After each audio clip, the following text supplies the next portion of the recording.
Hi, my name is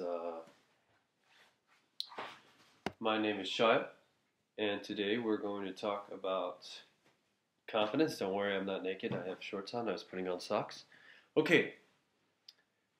Um, let's see. What is confidence? Confidence has something to do with self awareness and self acceptance.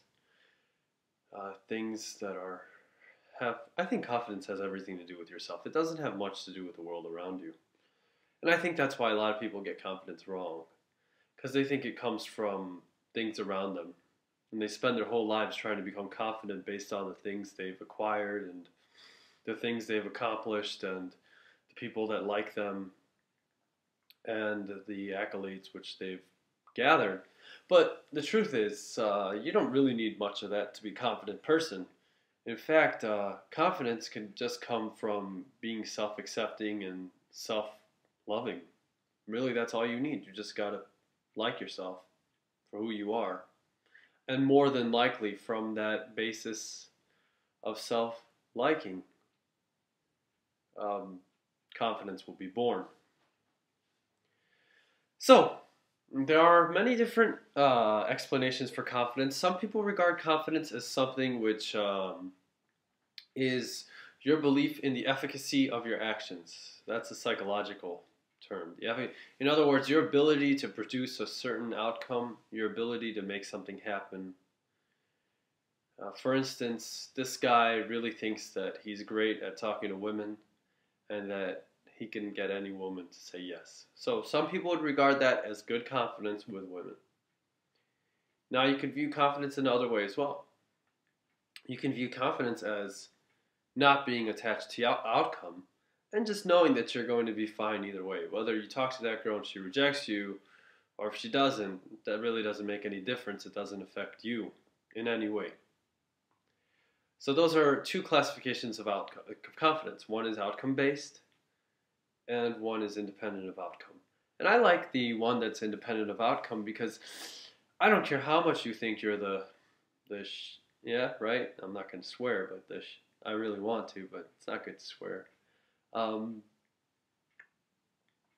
as much as you think you are, right, you're going to be surprised in life with what happens. So I think it's more important to realize that when it comes to other people and other situations, it's best to just be humble and to be okay with whatever happens. So, now that we've talked about, by the way, I'm completely winging this. I have no prior planning for this or organization. Therefore, I don't expect it to be perfect, and that's okay. As long as this helps you in some way, I'm happy. Okay, so continuing on. So we talked about confidence in general, where it comes from. We talked about two classifications of confidence. Now let's talk about how do we start building our confidence? Aha. And this requires a lot of self work, and it requires concentration, focus, and self exploration. So, for those of you who have been avoiding yourself, who have been avoiding really looking at your internal beliefs and questioning who you are, then this would be a good time to start, because confidence only comes from true confidence, not false confidence, not a superiority complex or an ego complex, but true confidence comes from knowing and understanding yourself. So, in order to do that, you have to start questioning and looking into who you are. That means your beliefs. That means your actions, your motives. And I think a good place to start is your connection with God or your connection with anything, really. I'm not here to just speak to religious folk or spiritual folk or non-religious folk. I'm here to talk to everyone. But I want you to know is that there's a part of everyone which has infinite value, right? Which has value that's independent of anything that goes on in this world. And I really want you to listen to that when I say that. Value that is independent of anything that goes on in this world. I think a lot of people aren't even familiar with that sort of a idea. That your value doesn't have to be dependent on anything. Not on what your kids told you today about how bad lunch tasted, or the fact that your husband may be cheating on you. I hate to bring up bad examples, but I'm just bringing up real life examples. Or the idea that the last project you did was less than perfect, or that you embarrassed yourself in public the other day, or you may be losing your job, or even independent of the idea that everything's going well and you're beautiful and you're gorgeous and that someone just bought you a Maserati, or you just bought yourself a Maserati. You just got placed into a residency that you really love. Any of these things, I want you to recognize, good or bad, there's a part of you that's independent of that. Doesn't matter what's going on in the world, good or bad, it doesn't matter. You still got that value. And nothing, no one, no thing, nobody can take it away. The only person who can take it away is yourself. And you do that when you forget it's there. It doesn't go away, you just forget it's there. You stop looking because you get so absorbed in what's around you. So let's delve a little deeper into that, into the value of yourself. What is the value of yourself? Well, you may say that your entire body, right, is just a bunch of elements, right? Here we got the periodic table right here. I'm sure everyone who's been in a chemistry course is well familiar with this thing, right? And you could say we're just a bunch of chemicals, you know? Every neurochemical, everything you're thinking is just a product of signals firing in your neurons, in your brain. Or you could say that your entire body is just a continuum, or if it's just a big mass, a big thing, a big ball of little cells that are made up of what? Little molecules that are made up of what? Little atoms. And that's why I always argue that biology and chemistry are really the same thing, but people always get mad when I do that. But I'll move away from that and get back to the main topic. What I mean to say is, you are more than just a ball of elements. There's a part of you that's intangible. That's not an element. And I can't prove it to you. I can't walk out and be like, here's a test. Here's a scientifically derived test to show that you have a soul, or to show that you have something more. But even the science, in a lot of ways, points to there being something more. Just think about all the scientific developments we've had in the past 100 years, and every time it's shattered so many old beliefs. Yet scientists are some of the most religious and visionary people, or the greatest scientists. A lot of them were great thinkers. Einstein, you could tell that guy, he was an out there thinker, right? Think about relativity and the idea that when you look at something differently, it changes. And so do you. You change inside, right? Now, I mean to say is that you are consciousness. You are a human, okay? And you have evolved beyond just being a molecule, an amoeba or some sort of cell walking around. You've gained consciousness.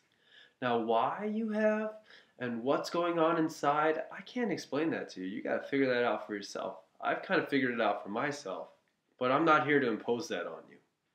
That's what you got to do for the rest of your life.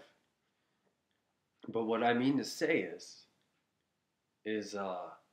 yeah, you are more. So now let's delve into that. If you are more and your value isn't dependent on anything in this world, well, that has a lot of implications with it, right? First of all, it means that you don't care what happens around you, okay? You don't care about rejection. You don't care about other people's opinions of you. You're much more concerned with whether you're acting out the character that you want to be, whether you're in alignment with your own beliefs. And as long as you're in alignment with your own beliefs, even if you're misinterpreted or judged, you don't care, because it doesn't matter. That's confidence, guys. Confidence, that's confidence. Dude, I know plenty of people who are amazing. Like I always bring up the example with guys picking up chicks, right? But I know a couple guys that are just amazing at it, right? They're wow, they're amazing at it. They could walk into a place and just. But then if you talk to them about other things, they're really not that confident about themselves. Like, in fact, they derive a lot of their confidence from their ability to pick up chicks. That's where a lot of their confidence comes from. They think they're amazing because they're so good at talking to girls and picking up girls. And I always wonder, well, what happens if the girls stop talking to you? What happens if they cheat on you? Or you, for some reason, lose your game? Or you have a bad streak? What happens to your confidence then, right? And that's life, right? We have all these athletes, right, who base. Now, I don't want to generalize and say that athletes are incompetent people because they're not. They're some of the most confident, brave people in the world. But I mean to say is, let's say there's an athlete and he bases a lot of his self-confidence in the fact that he's a wonderful basketball player, right? A lot of his confidence and his self-image is derived from that. Wonderful, and it all works out while he's famous and he's doing well. But let's say this guy doesn't make the cut to college or he doesn't make the cut to the NBA. Let's say this guy breaks his femur and he's never able to play again. Then what happens to his confidence? Then he goes through a life journey and he has to figure out, well, oh shoot, if I keep placing my value on these things that can be taken away from me, well then I'm never going to have something that's going to last me. Bam. And that's why we're here. That's why I'm trying to help you replace these images of confidence that we think are derived from the outer world to yourself so that you never have to lose it, that you can always keep it. As long as you have yourself, then you have it. Okay, so now let's talk about ways in which we can harness this confidence, ways in which we can build this confidence and start to accept ourselves. So I have always said self-acceptance and self-love. A lot of people aren't familiar with that term, self-love. Now, that's not a narcissistic term. In fact, it's the opposite of narcissism. Self-obsession is narcissism. Thinking you're the shit. I'm sorry, I just have to say it. Thinking you're the shit. That's narcissism. Thinking you're better than others. That's narcissism, okay? Loving yourself is not narcissism. Loving yourself means that you love yourself. Have you ever, I'll pose this question. Have you ever in your life really been in love with someone? So much to the point that it didn't matter what they did or said to you or how they treated you. You just didn't care. You were just unconditionally in love with them. You cared for them a lot, right? You just loved this person. It didn't matter if this person disagreed with you on anything, or if they you were just in love, right? And you accepted them for who they were. Have you ever had this experience? I've had this experience before, and it was a wonderful experience. Imagine if you were like that with yourself. Imagine if you loved yourself unconditionally the same way. You didn't judge yourself when you made mistakes. You didn't get angry at yourself when you made a fool of yourself. You didn't overthink or overanalyze situations in your life which were less than perfect. You were just there. And you were just happy to be there. And you were just happy to be you. And that was enough. Just being you was enough to love yourself. That's what I mean when I say self-love. It has nothing to do with cockiness or narcissism or this kind of stuff. In fact, it'll make you a much more humble person. Because when you can love yourself and appreciate your own qualities, believe me, you'll get much better at doing it to other people too. Appreciating their qualities. And liking them, because until you learn to like yourself, you're never really going to be able to like people in a genuine manner. I'm being honest with you. Okay.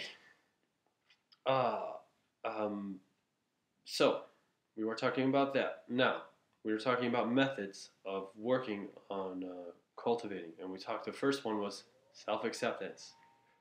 So what else can we work on other than self-acceptance? We can talk about the self-acceptance, right? How do you cultivate self-acceptance? How do you harness that? How do you become self-accepting? Because that's a broad term. How do you love yourself? I mean, that's really tough to do, right? It was hard for me, and I'm still working on it. And I don't know if I'll ever get it down perfect. Hopefully I will. But I'm working on it, just like anyone else that's working on it. Okay. I think a lot of ways is you have to let yourself make mistakes and be nice to yourself. Yeah, you seriously have to let yourself make mistakes and be nice to yourself. You have to be kind to yourself. You have to be your friend. You have to be happy with life. Just learn to be less nitty-gritty and picky. Stop being so hard on yourself. Relax a little bit. Let things just go as they need to. Stop trying to make things be a certain way. That's what I'm trying to say. Now you guys are going to start to say, what the hell does that have to do? What the heck does that have to do with loving yourself? When you love yourself, when you appreciate yourself, you're not concerned with making the world a certain way to make you happy anymore. Therefore, you don't care anymore. You're happy. You're already content. You don't need it from anything. That way, once you start caring less about those things around you, it'll become automatic that you'll start turning your attention a little bit more inward, and that the love will start coming. Because no longer are you telling yourself, this has to happen for me to be happy. This guy has to tell me this tonight, otherwise I can't be happy. This girl has to buy me this present and remember that my birthday was on this day, otherwise I am going to feel like I'm worth nothing. No, you're going to say, whatever, man. Whatever. So what, we've been dating? So what, I really like this person. So what, that's my sister. If she forgets, who cares? I'm not going to drive myself crazy over something so small. And you have to believe that. You have to believe that. Some people take things so seriously. They take things so seriously. And they put their worth in other things. Don't do that. Alright? So loving yourself means taking it back from the outside world, putting yourself and saying, look at yourself in the mirror. Look at your face. I got a crooked nose. Look at my crooked nose. I love that crooked nose. I love my crooked nose. Alright? When I was young, I used to get made fun of a little bit. Not crazy style, but I would get made fun of because of my crooked nose. Actually, not really. Not really. No one would make fun of me about my crooked nose. But I was really skinny, and people would make fun of me for being skinny. That's legit. They would make fun of me for more my crooked nose. I kind of was more self-conscious about it. And those things would bother me. They would bother me. But then I sat there and I looked at my nose in the mirror. And I'm like, yeah, it's a little crooked. But it's gorgeous. It's nice. It's different. What's wrong with it? You got to do that with everything on your body. And then you got to go inside and do everything with yourself. You cannot be against your own self-beliefs, man. I know people, all right, I know some people, right, that have some self-beliefs, right, that they were scared to admit, right? I knew a guy, or no, I didn't know a guy. Like, I knew people, right, that were trying to, they were scared of their sexual orientation because they weren't straight, they were homosexual. And they were scared to come out because they were a part of themselves that really loved who they were inside and they were okay with it. But then there was a part of themselves that was against themselves because their families wouldn't like it, because society wouldn't accept them, because things wouldn't go right. There was a dichotomy. But the problem is when you have a dichotomy in yourself, right? When you have two parts of yourself, one part that's accepting and one part that's not accepting, those two are going to constantly be fighting with themselves. And they're going to be draining all your energy. My friend, there's only two solutions there. Either you accept yourself for who you are and move forward, Or you replace that belief with something else and you go another way. And I'm not sure if that's going to work. Because you have to accept yourself for who you are, man. Whatever that is. Stop letting society tell you what you need to be. Don't let them control you like that. They already control you in enough ways. They got your social security number. They got your license plate number. They know where you work. They collect taxes. They do all these wonderful things for you. Don't give them that too. Don't give them. Don't give society your own self, man. Then what are you going to have left at the end of the day, right? What are you going to have left? Don't do it. Don't do it. Who cares? And that's what you got to do. You have to start going internally and finding the beliefs in yourself. These beliefs, right? And one by one, finding where there's resistance to these beliefs. And you have to find out whether these beliefs are genuine or they've been handed to you by other people, right? Whether you actually accept it or if you're just believing it because you feel like it's the right thing to do because other people believe it. And you have to start reaffirming and finding what you really believe about yourself and about others and about the world. As you start to become more and more confident with your outlook on life and with your outlook on yourself, self-accepting and self-loving, that confidence will start to shine like anything. In fact, you may be standing next to Brad Pitt, and Brad Pitt may be a little bit self-conscious about a bad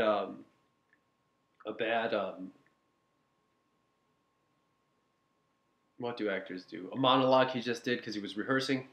I love acting. Acting is so much fun. And it didn't work out. He's a little bit self-conscious. He's like, oh, whatever, you know. But you're standing next to him and you did a bad monologue too. In fact, you bombed it, but you just don't care. You don't care. You're like, oh, whatever, I'll do better next time. Doesn't matter. It doesn't reflect me at all. It doesn't reflect my self-worth a bit. And you might be shining more than Brad Pitt because you don't care. That's what I mean to say. Now, I don't mean to diss on Brad Pitt. I don't know Brad Pitt personally. I'm sure he's a very competent person. But what I mean to tell you is even Brad Pitt isn't perfect. You know, I'm sure even he has problems and issues that he needs to work through, just like anyone else on this planet. And I always use Brad Pitt as an example. I don't know why. Maybe I should start thinking of... I would use Audrey Hepburn, but I think Audrey died.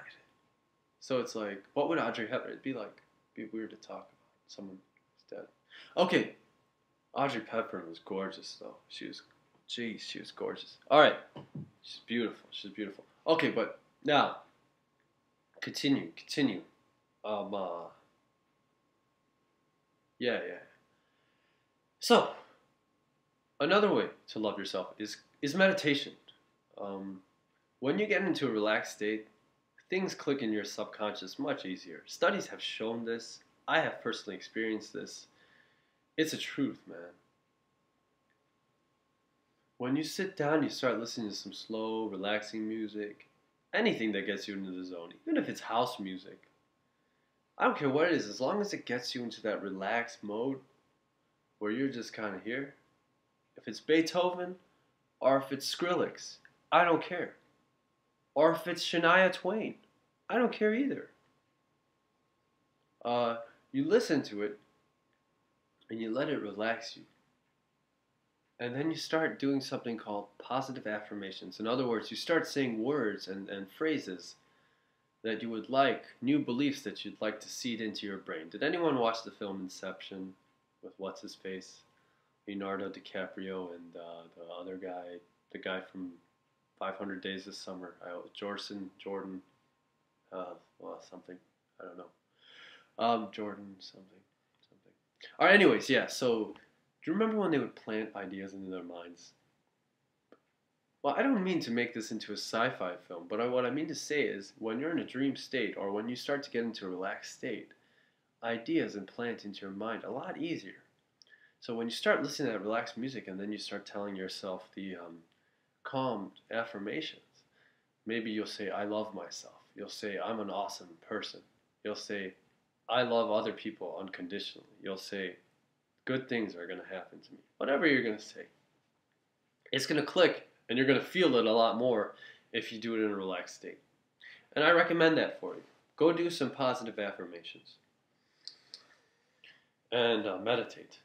Another thing to do is pray. If you're a religious person, God is your best ally. He is your best asset. He is the best thing that can happen to you. God will help you through things that, if I didn't have God, man, I don't think I would have got through half the stuff I got through in life. But it doesn't have to be God, you know?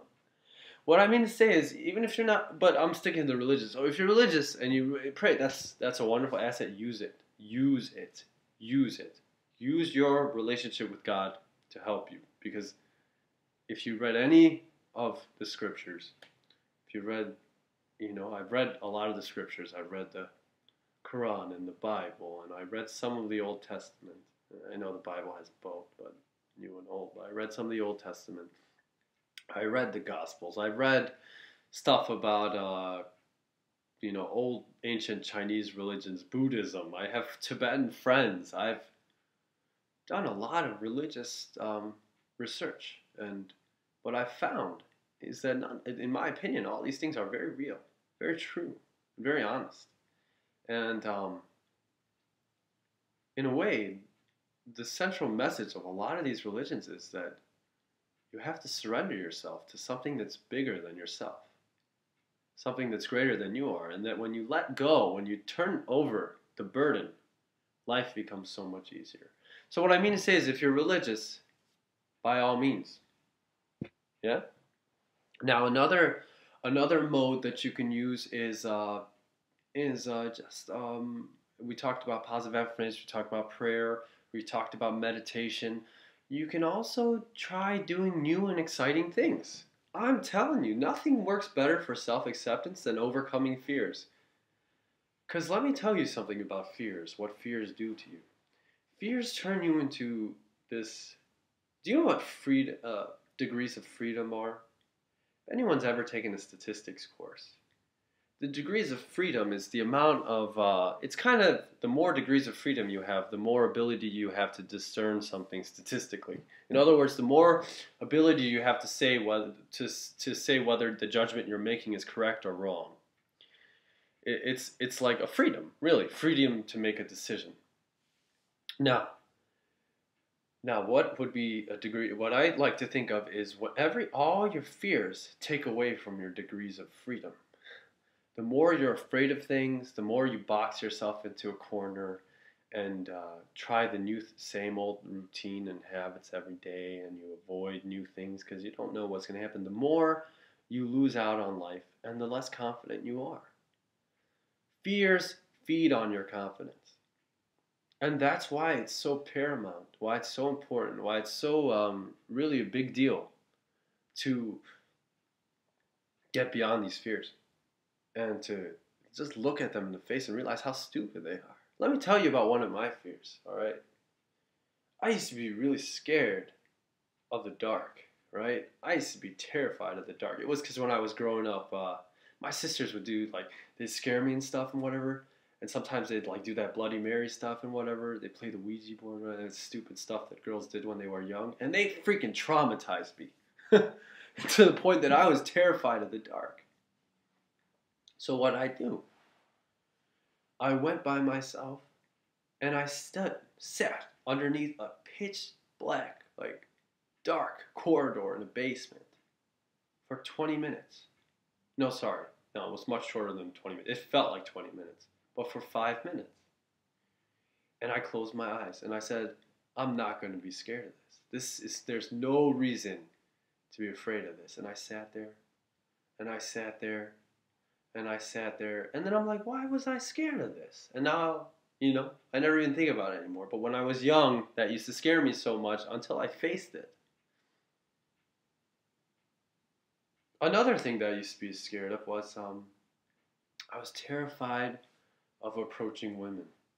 I was horrible at it, and I couldn't do it. I just was so afraid. So what did I do? I started forcing myself to approach women. In fact, I would do it randomly. out of nowhere. I remember I forced myself to just go the first when I was first starting this a long time ago. I was like, all right, there's that girl sitting there by herself in a cafeteria that I've never talked to in my life. I've never seen before. I'm gonna go sit next to that girl. I'm gonna ask for her number, and I did, and I got her number. I got her number. But I mean, she never. I called her. She never. She called me back, but never. We never actually got together. Didn't matter because it sparked something else, and now I'm not afraid anymore. Every time you try something you're afraid of, your degree of freedom increases, and it's much easier to be happy as a person, and your confidence grows, your self acceptance grows. So those are 4 ways you can improve your self-acceptance. Don't you recognize that none of these methods are dependent on other people? Like that girl could have just as easily rejected me. That that right. So, but I wouldn't have cared. I would have just tried it again. That's fine as long as I'm trying. Don't evaluate your self-worth in your life based on your actions. I mean, the results of your actions. How about your motives? How about why you're doing it? How about your soul? Now I'm getting really tired because I've been speaking for 31 minutes and I've had no breaks. That's kind of hard. But what I mean to say is, um, yeah, guys, take these methods, use them, apply them to your life. These methods don't require any kind of money. They don't require any kind of specialty. They don't require any kind of special knowledge, really. They're very simple methods. Go try them, and I wish you the best. And I know that if you do try some of these things, your life will benefit from it. I know that. I know that from experience. I know that from inside. So go do it. Go get to it. And peace be with you.